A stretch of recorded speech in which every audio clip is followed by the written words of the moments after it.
నమస్తే. మీరు చూస్తుంది యువతరంగం, ఇది సమాజ అంతరంగం. నేను మీ సిద్ధుగౌడ్.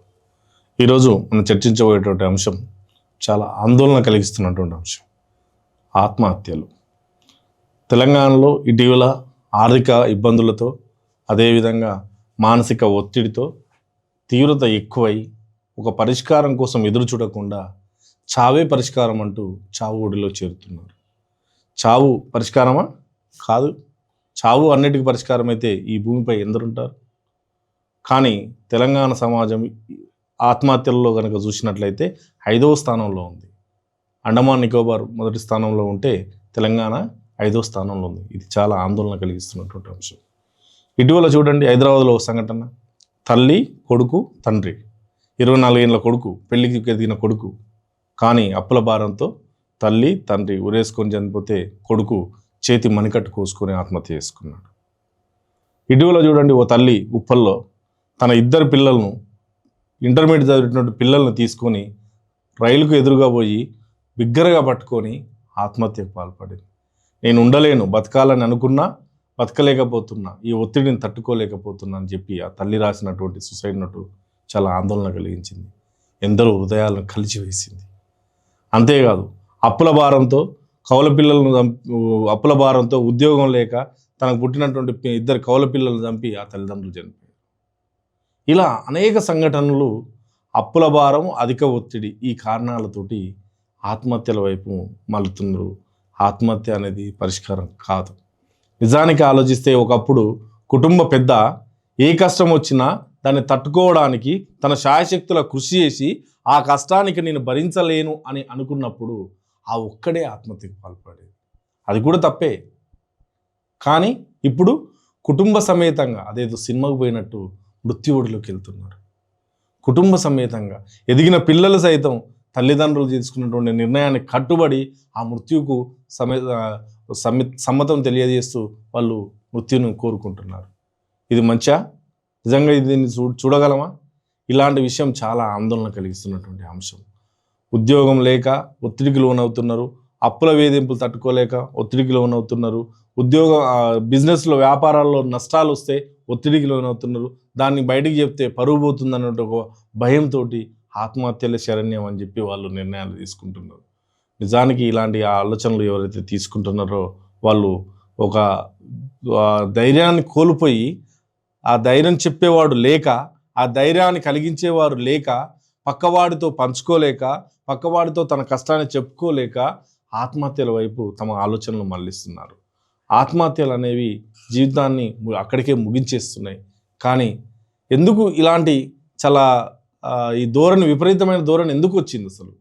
ఈ ఎస్పెషల్లీ కరోనా తర్వాత చనిపోవాలనుకుంటే కుటుంబ సమేతంగా చనిపోతున్నారు. ఎందుకంటే ఈ కష్టాలు నేను పడితే నా పిల్లలు కూడా ఇంకెన్ని కష్టాలు పడతారు అని చెప్పి ఆ పిల్లల్ని కూడా ఆత్మహత్య వైపు వాళ్ళు ప్రేరేపించి ఆత్మహత్యకు ఒక అడుగులు వేస్తూ ముందుకెళ్ళి చనిపోతున్నారు. నిజంగా ఇది హర్షించదగ్గ విషయం కాదు. ఇది చాలా బాధపడాల్సినటువంటి విషయం. ఆత్మహత్యలు చావుకు పరిష్కారం కాదు. ఆత్మహత్యలు, చావు అనేవి సమస్యకు పరిష్కారం కాదు. ఒకప్పుడు ఉమ్మడి కుటుంబాలు ఉండేవి. ఆ ఉమ్మడి కుటుంబాల్లో ఒకరికి కష్టం వస్తే ఇంకొకటి ధైర్యం చెప్పేవాడు. ఒకరికి కష్టం వస్తే అరే నేనున్నా, ఏం కాదు, ముందుకెళ్ళి అనేవాడు. ఒకటి కష్టం వస్తే ఓకే వదిలేయండి, ఈ కష్టం మనందరం కలిసి పంచుకుందాం, మన దగ్గర ఉన్నదాన్ని షేర్ చేసుకుందాం. ఇప్పుడు చిన్న కుటుంబం, చింతలేని కుటుంబం అని చెప్పి ఒక నినాదంతో, ఒక చిన్న ఆలోచనతోటి వచ్చి ఆ చిన్న కుటుంబం పెద్ద సమస్యను చాలా పెద్దగా చూసి ఆ సమస్య మనం దీన్ని ఎదుర్కోలేమని చెప్పి పక్కోడికి చెప్పలేకుండా, తమ అమ్మకి చెప్పలేకుండా, తన నాన్నకి చెప్పలేకుండా, తన అన్నకి చెప్పలేకుండా, తన చెల్లెకి చెప్పలేకుండా వాళ్ళే ఆ చిన్న కుటుంబమే ఒక భయంకరమైనటువంటి నిర్ణయం తీసుకొని ఆ ఆత్మహత్యకు పాల్పడుతున్నారు. రైలు కింద పడి చనిపోతున్నారు. అదేవిధంగా రైలు ట్రాక్ల మీద పడుకొని చనిపోతున్నారు, చేతికి కోసుకొని చనిపోతున్నారు. నిజంగా ఆత్మహత్యలు అనేవి హర్షించదగ్గ విషయం కాదు. ఇది చాలా, ఈ ధోరణి ఇలానే కొనసాగితే తెలంగాణలో అందరూ ఆత్మహత్య వైపు చూడాల్సిన పరిస్థితి ఏర్పడుతుంది. కాబట్టి ఈ ఆత్మహత్యలు చేసుకునే వారికి ఒక్కసారి తమ చివరిగా ఒక ఆలోచన చేసే విధంగా ఆలోచించండి. పరిష్కారం లేదా అంటే ఖచ్చితంగా పరిష్కారం దొరుకుతుంది. ప్రతి సమస్యకు ఒక పరిష్కారం దొరుకుతుంది. ఒక సమస్య ఉద్భవించినప్పుడు పరిష్కారం ఎందుకు ఉద్భవించదు? ఆ సమస్యను సమస్యగానే చూడాలి తప్ప సమస్యతో తన ప్రాణమే పోతుంది అనేటువంటి దుర్మార్గమైన ఆలోచన ఎందుకు చేయాలి? ఈ రోజు కాకపోతే రేపైనా నేను తట్టుకుంటా, ఈ రోజు కాకపోతే రేపైనా నేను గెలుస్తా, ఈ రోజు కాకపోతే జీవితంలో నేను ఖచ్చితంగా భవిష్యత్తులో బాగుపడతా అనేటువంటి పాజిటివ్ ధోరణి అలవాటు చేసుకోవాలి. ఒక ఒంటరితనంలో ఉండడం అనే దాన్ని కాకుండా నలుగురితో జీవించే విధానాన్ని అలవాటు చేసుకోవాలి. అప్పులు చేయాలి, కానీ భారంగా అప్పులు చేయకూడదు. అప్పు నువ్వు తీర్చే శక్తికి తగ్గట్టు చేయాలి. ఆ అప్పు నీ కుటుంబం గడవడం కోసం చేయాలి.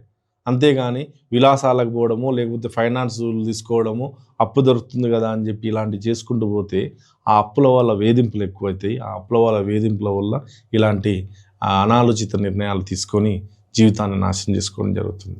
అధిక ఒత్తిడితో, మానసిక వేదనతో ఆత్మహత్యలనే ఆలోచనలు చేసేవారు వారికి ధైర్యం కల్పించాలన్నటువంటి ఉద్దేశంతో కేంద్ర ప్రభుత్వం టెలిమానస్ అనేటువంటి సేవలను అందుబాటులోకి తీసుకొచ్చింది.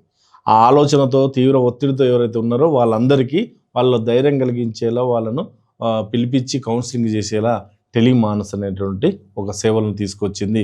14416 ఈ టోల్ ఫ్రీ నెంబర్ కనుక డయల్ చేసినట్లయితే వారిని పిలిపించి వాళ్ళలో మానసికమైనటువంటి ధైర్యాన్ని కల్పించి వాళ్ళ కౌన్సిలింగ్ నిర్వహించి వాళ్ళను ఆత్మహత్య అనేటువంటి ఆలోచన వైపు వెళ్ళకుండా కేంద్ర ప్రభుత్వం అడ్డుకోవడం జరుగుతుంది. కాబట్టి ఎవరు కూడా ఆత్మహత్య అనే ఆలోచన వస్తే ఈ టెలిమానస్ అనే సేవలను ఉపయోగించుకోండి.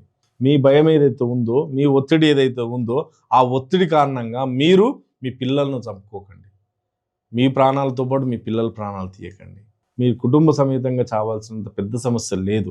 సమస్యను భూతద్దంలో పెట్టి చూడకండి, సమస్యను సమస్యగానే చూడండి. ఆ సమస్యను సమస్యగానే చూస్తే దానికి పరిష్కారం భూతద్దంలో దొరుకుతుంది. కాబట్టి పాజిటివ్ ధోరణిని అలవాటు చేసుకోండి, నెగిటివ్ ధోరణిని వదిలిపెట్టండి. ఆత్మహత్య అనేది మంచిది కాదు. బతికి చూపించాలి. సాధించాలంటే బతకాలి. బతికి నువ్వు ఏ లక్ష్యంతో ముందుకెళ్తున్నావు ఆ లక్ష్య సాధనతో సాధించి చూపించండి. భయపడకండి.